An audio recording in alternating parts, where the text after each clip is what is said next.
Morning, Guelph. My name is Mark Peralivas, and I didn't win last night, and that's okay. Last night was the 43rd election, and the results came in fairly quickly. Guelph had some crunch times at around 7 o'clock at some of the South End polling stations, but they pulled staff, and everything seemed to balance out okay. I want to say thank you to my team and say that, well, I mean, what an incredible group of volunteers. I couldn't have done it without you. And I want to say thank you to all the other candidates and all of their teams as well. Everybody was working hard during the last 40 days to put our ideas forward. And the candidates themselves, their teams behind them, they all do a lot of work to put all this together, and Elections Canada workers as well to take in the votes and then tally the votes, and all of that stuff is a colossal amount of work, incredible amount of work. So thank you to everyone, the teams who worked hard, the volunteers who worked hard, the candidates who put themselves forward, and it's been a really, really incredible and interesting ride. I want to talk about congratulations to Lloyd Longfield for retaining his seat in Guelph. And I want to talk about the fact that Trudeau didn't get a majority. Usually in Canadian politics, a prime minister is re-elected, and with a strong majority the way Trudeau had in 2015, almost nobody was willing to bet that Mr. Trudeau would lose control of the government during this election cycle. Really, in 2015, pretty much everybody thought it was at least 8 years of Trudeau, at least. And that was most of the pundits, etc. And then the first couple of months happened and people were like, whoa, this is not what we expected.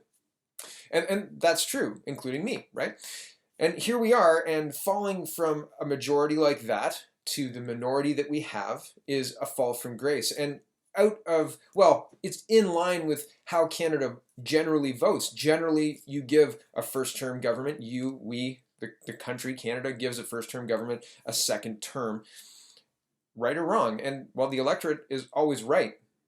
And so, right or wrong, here we go. This is another term of Justin Trudeau in a minority position with the NDP holding, looks like, the balance of power, and the Bloc Québécois increased their seats unbelievably. They have 32 seats. Last I checked, it was 32. And I mean, that's an unbelievable resurgence. The NDP had a bad night, but while their seats decreased, their power increased. So that's interesting. Jagmeet Singh is now pushing Justin Trudeau to, well, in order to push legislation through, they have to work together. So this is going to be an interesting 4 years. I don't know if it's going to be a positive 4 years. In my opinion, probably not, but we'll see. And so there's a silver lining in that cloud, in that Mr. Trudeau needs to work with another party.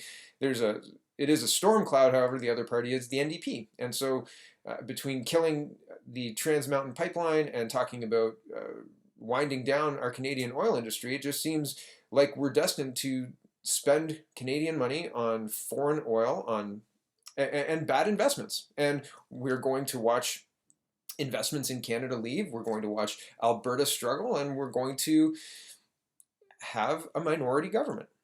And so, where do we go from here? Mr. Bernier did not retain his seat. And I realize that it took me 3 minutes to get there, but it is important news. And, well, the fundamental part of that is I bought a 5-year membership to the People's Party of Canada. And as far as I understand it, the Greens took more than 10 years to have a seat in the House of Commons.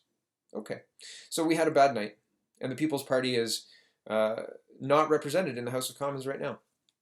Okay, I think our ideas are still valid, and I think that having the conversation is important, and whether or not we win is immaterial, because, as I said, sharing the ideas is important. Having the option is important. And, well, I think that if we had a campaign where everybody wasn't smearing Mr. Bernier, because that's what's happening. That's what was happening. The Liberals were smearing Bernier, the Greens were smearing Bernier, the Conservatives were paying Warren Kinsella to smear Bernier, the media were smearing Bernier. Pretty much everybody was smearing Bernier, and the accusations of racism were false or manufactured. And that played into it. I think the smears worked. I do. I think the smears worked. So, is that democracy? It looks like in Canada it is.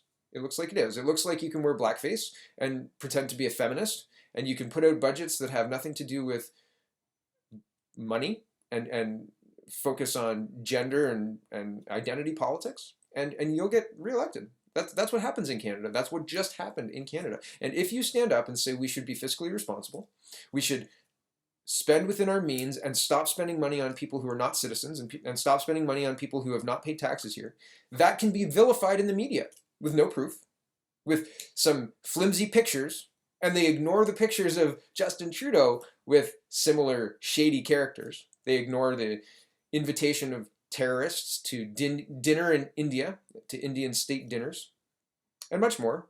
SNC, Lavalin, corruption, etc. And yet, I thought this was petty, and I'll mention it. The news media seemed gleefully giddy when Bernier lost his seat. And so, is this democracy? Is this the democracy we want to see? It seems that way.